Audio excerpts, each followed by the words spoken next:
J'ai aussi décidé que c'était pas forcément ma priorité, que mon intérieur soit totalement clean. Et je suis très à l'aise d'ailleurs au fait que les gens viennent chez moi, que ce soit pas forcément nickel chrome. J'adore faire le ménage. C'est pas parce qu'on te répète un truc pendant des années que t'es censé y croire. Tu te bases en fait sur l'identité et la représentation qu'on a de toi. Est-ce que ce qu'on dit de toi, c'est vraiment qui tu es? Aujourd'hui, on se retrouve dans une nouvelle vidéo sur le fait d'être bordélique, ou plutôt sur le fait de comment ce qu'on m'a répété pendant des années, je l'ai ingéré et je l'ai cru surtout. Parce qu'en fait, le fait d'être bordélique, c'est juste un exemple dans ma vie à moi, qui je pense va te parler à toi, mais peut-être sur d'autres exemples, sur à quel point quand on te répète quelque chose pendant des années et des années, à la fin, tu y crois. Style, peut-être que ça t'est arrivé, hein, mais tu n'es bon à rien, tu n'y arriveras jamais, si tu te débrouilles tout seul, ça va finir comme de la merde, à chaque fois que tu tentes quelque chose, ça ne marche pas, non mais toi t'es incapable de faire ça, tu ne sais pas cuisiner, plein de choses. Je vais te poser le contexte comme d'habitude et après je vais te dire à quel moment j'ai eu un déclic en fait sur cette notion-là, surtout ce que j'en ai compris et ce que j'en ai conclu. Pour ma part, toute ma famille, depuis vraiment toute jeune, que je fasse le ménage ou pas, que je range ou pas, m'a répété que j'étais bordélique. Voilà. C'est vraiment un Déborah bordélique. Alors il y a deux choses comme ça qu'on m'a répété toute ma vie, c'est Déborah bordélique et Déborah pleureuse. J'étais la chialeuse qui chiale depuis qu'elle est un enfant, un bébé, et celle qui ne range jamais assez. Et en fait ça a été vrai que je le fasse ou non. Que je range ou non, j'étais la bordélique. Que je pleure ou non, j'étais la bordélique. La pleureuse plutôt. Bon, les deux de toute façon. Quand je dis ma famille, ça a été vraiment un effet de groupe entre guillemets. C'est-à-dire que c'était vraiment ma mère qui était à l'initiation de ces clichés. Encore plus le fait d'être pleureuse. Mon père a pas trop suivi parce que mon père s'implique pas dans ma vie de toute façon, mais il a quand même eu des fois des remarques sur ce sujet. Alors mon père est vraiment le moins bien placé pour parler de bordel quoi. Et mes sœurs ont continué par la suite, même si tu verras qu'en fait en vrai je leur en veux pas tant que ça. Pas que ce soit non plus le truc qui a fait que je me sente mal au point dans ma vie, comme pas possible. Je pense qu'il y a d'autres réflexions qui m'ont beaucoup plus été assassines en fait que ces réflexions-là. Il faut aussi que tu te rendes compte qu'on me l'a pas dit à n'importe quel moment. On me l'a dit au moment de mon évolution. Et tu sais, ton évolution, c'est quand tu crées ton identité, tu crées qui tu es et tu crées ton image de toi-même. C'est typiquement l'enfance, puis la préadolescence, puis l'adolescence. C'est vraiment des moments où tu te crées, c'est pas les mêmes quinzaines d'années de vie que tes quinzaines d'années de vie de tes 30 à tes 45 ans. J'ai aussi toujours cru en fait au final que oui j'étais pleureuse et que oui j'étais bordélique parce que en plus ça a été à ce moment-là. Donc c'est vraiment au moment où, comme je t'ai dit, tu te construis. Ce qui est encore plus fou, parce qu'on va quand même essayer de répondre à cette question de est-ce qu'au final je suis bordélique ou pas, hein, c'est que mes sœurs continuent à le dire aujourd'hui même. J'ai vécu chez ma sœur Jennifer l'année dernière. Et elle a toujours dit que j'étais bordélique et en plus une pleureuse et que c'est pour ça que c'est impossible de parler avec moi. Quand je suis rentrée en France, c'est pas si longtemps, Jennifer, elle me dit « Ah, c'est grave drôle parce que la dernière fois, on faisait le ménage chez Jessica et on s'est demandé au Portugal, tiens, qui fait le ménage? Est-ce que toi, tu fais le ménage chez toi et est-ce que tu tries? Est-ce que tu ranges ?» Et j'étais genre « Waouh !» Je pense que c'est encore plus dur de sortir de cette représentation que les gens ont de toi quand elle continue même à l'heure actuelle. Surtout par des gens qui ont pu vivre avec toi. Avant de commencer sur est-ce que je suis bordélique ou non, je vais vous raconter deux petites anecdotes qui m'ont bien marqué dans ma vie finalement de bordélique apparemment. Genre où vraiment là je me suis dit genre ça sera jamais assez. Voilà, c'est ça. Dave, tu pourras faire le meilleur ménage de ta vie, tu pourras leur prouver tous les jours d'ailleurs que t'es quelqu'un de pas bordélique ou tu pourras arrêter de pleurer pendant 5 ans, qu'on dira quand même que t'es une pleureuse et qu'on dira quand même que t'es bordélique. Première anecdote, c'était moi. Un moment, je crois que j'ai fini plus tôt ou un truc comme ça et ma mère n'était pas encore rentrée du travail. En fait, il y avait personne. Je me souviens plus si c'était en semaine ou si c'était en week-end, enfin peu importe. Et je me suis donné comme mission personnelle de nettoyer la salle de bain. C'est quand même une petite salle de bain. Bon, déjà, les salles de bain sont pas normalement géantes, à part si t'es riche. Cool. Mais la mienne était quand même moyennement grande, on va dire. Moyennement petite comme moyennement grande. Ma mère me répétait toujours que la salle de bain, de toute façon, était tout le temps bordélique et sale parce qu'on se maquille, parce qu'elle veut... Voilà. Bon, Deb t'en porte pas. Bref. Et je me suis dit, tu vas la nettoyer. Et c'est vraiment un genre de salle de bain, tu la nettoies à fond, à fond, à fond, à fond, en 1 heure si tu veux, quoi. J'ai passé peut-être 3 heures à la nettoyer, cette salle de bain. Et pour vous dire, je me suis dit, tu vas même nettoyer les joints entre les petits carreaux qu'il y a autour de la baignoire et tout et tout. Tu vas pas les nettoyer n'importe comment parce que tu veux que ce soit nickel, tu vas les nettoyer au coton-tige. Voilà, au coton-tige. Donc j'ai passé comme ça 3 heures à nettoyer cette salle de bain au coton-tige. Et quand ma mère est arrivée, rien. Rien, en fait, rien. Pas de merci même, parce que... alors, je dis pas qu'on doit te féliciter pour tout le ménage que tu fais, ou que ça doit être mis en avant, ou quoi que ce soit, mais je pense que, en fonction de l'histoire que t'as avec une des tâches, c'est bien de la mettre en avant pour encourager la personne. C'est normal de faire, admettons, ses devoirs à l'école, mais si tu fais jamais tes devoirs et qu'un jour tu passes 3 heures à réviser un examen, je pense qu'il y a rien de mal de la part de tes parents de dire bravo de l'avoir fait, tu vois, même si c'est censé être normal. Et bien moi c'était pareil, j'attendais quand même un certain retour. D'ailleurs c'est un truc que j'ai attendu beaucoup de fois dans ma vie. Même quand je lui ai dit, ça a été un peu et t'aimerais que je te dise merci en plus de ça, quoi. On pourrait se dire, chercher des excuses, comme je l'ai toujours fait d'ailleurs. Hein. Dire, bon, Déborah, effectivement, c'est censé être normal. Bon, je sais pas si c'est censé être normal d'arriver au point de nettoyer les joints avec des cotons-tiges, mais tout de même. Je me suis dit, bon, ça va, c'est qu'un exemple. Non, en fait, c'est qu'un exemple parmi tant d'autres. Deuxième anecdote, qui celle-là m'a peut-être encore plus marquée. Alors, j'étais quand même un peu plus âgée que la première anecdote. Je pense que la première anecdote, j'étais dans la préadolescence, quelque chose comme ça. Mes parents sont partis en voyage en Sicile, je crois pendant une semaine aux périodes de Pâques. Ma sœur avait, je crois, invité des gens à la maison, mais je crois pas que c'était une soirée ou quoi que ce soit, mais je crois pas que c'était vraiment invité plein de gens, mais peut-être une ou deux copines de son copain, ou bref, j'en sais rien. Et le lendemain, mes parents rentraient. Ma sœur, au bout de genre 1 heure de nettoyage, s'est éclipsée parce que, non mais Déborah, je dois faire quelque chose, occupe-toi de tout nettoyer. Et moi, je connais mes parents, surtout ma mère, que il suffit pas de bien nettoyer. Il faut nettoyer comme elle veut que tu nettoies. Et ça, c'est autre chose, tu vois. C'est-à-dire que ça peut être même nickel pour toi et que t'as fait plus que ce qu'elle attendait. Mais si t'as pas fait un truc qu'elle attendait d'elle-même, ce sera pas assez. Hein. Et donc, j'y suis vraiment allée. Je me suis occupée pendant je sais pas combien de temps de tout nettoyer. Pour te dire jusqu'où je suis allée, c'est qu'à la fin, quand j'ai tout fini, passer la serpillière, blablabla, je l'ai même coupé un melon. Moi, il y a une des phobies que j'ai dans le fait de couper un melon. Et je l'ai fait. J'ai coupé le melon à la fin du ménage, je leur ai présenté sur un plateau et vous arrivez, vous n'avez rien à faire, tout est propre, mieux que quand vous êtes parti. Et en plus de ça, vous avez du melon. Non, mais tout le monde est content, quoi. Non, en fait, ça s'est pas passé comme ça. C'est qu'ils sont rentrés et ma mère a littéralement crié pendant, je pense, 1 heure. Et mon père ne m'a même pas dit bonjour, il a pointé du doigt une tache au loin dans le salon par terre, en fait, qui était une tache de serpillère qui n'avait pas encore séché, pour me dire, ici, il y a une tache. Ces anecdotes, elles m'ont marquée parce que en plus de ça, ça mettait en avant un favoritisme vraiment grand qu'il y a dans ma famille sur le fait de préférer ma sœur à moi. Mais ça, je t'en parlerai dans une autre vidéo, ou peut-être que la vidéo est déjà sortie, c'est le podcast sur le manque d'amour. Et en plus de ça, ça mettait le fait que peu importe ce que je faisais, c'était jamais assez bien et que de toute façon, j'étais quelqu'un de bordélique. Finalement, à quel moment il y a un contre-exemple, quoi. Maintenant, ces 2 anecdotes passées, retirez-en ce que vous voulez retirer. J'aimerais bien que vous me mettiez en commentaire si vous avez un des trucs comme ça qu'on vous a tellement répété sur vous que vous y avez cru. Et si oui, quoi? On passe à la question fatidique. Mais est-ce qu'au final, je suis bordélique? Je vais dire oui et non, en fait. Finalement, c'est ça. Je vais commencer par pourquoi je suis bordélique. En fait, j'ai arrêté d'être polie. Je trouve que la politesse, c'est une des valeurs qui ne me va pas du tout. Pas que je trouve pas que c'est important, mais je trouve pas que c'est nécessaire dans toute situation du monde et que ça en devient presque ridicule. Surtout la France, je trouve qu'on est très à cheval sur la politesse et que la politesse, pour moi, est à totalement différencier du respect. Mais peut-être qu'on pourra en faire une autre vidéo, là je trouve que c'est pas le sujet.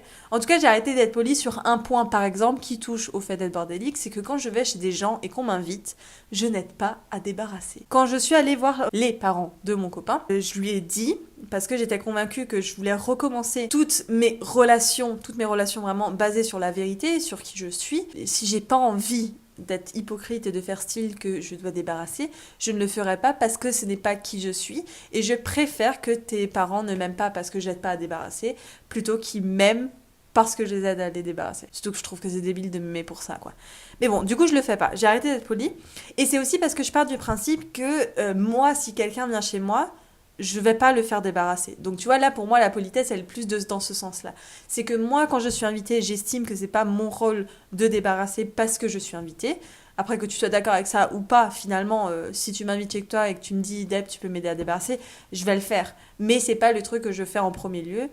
Parce que ça me correspond pas, tout simplement. Il n'y a pas de raison à avoir derrière, c'est mes valeurs. En fait, je me suis rendu compte en parlant avec des gens qu'il y a beaucoup plus de gens qui pensent de cette façon, finalement, mais qui ne le font pas. Voilà. Et moi, j'ai décidé de le faire. Donc ça, c'est la première chose pour laquelle on pourrait se dire, on pourrait avoir plutôt l'illusion extérieure que je suis quelqu'un qui nettoie pas, qui n'aide pas et tout et tout. Ma belle-mère a fait une réflexion.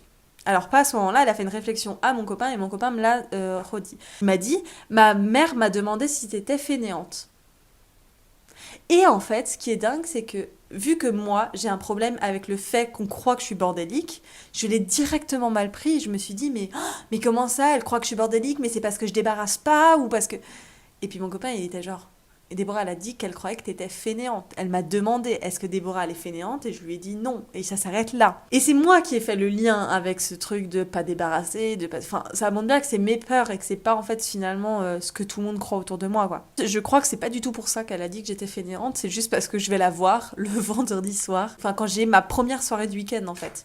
Donc là où j'arrête totalement de travailler, et donc non, en fait, je fous rien. Et donc oui, je parais fainéante certainement. Pour faire une aparté avec ce truc de débarrasser, j'ai trouvé ça intéressant de mettre dans cette vidéo une réalité que j'avais pas pensé moi-même et que je l'ai eu avec une discussion avec Antithésie. En fait, cette truc de débarrasser quand t'es chez les gens ou quand t'es dans les repas de famille, d'ailleurs, c'est souvent ces trucs ça à Noël ou à Nouvel An, mais c'est souvent les femmes qui se lèvent pour débarrasser. Alors, je sais que ça tend de plus en plus à ce que tout le monde aide et toutes ces choses-là, et c'est super.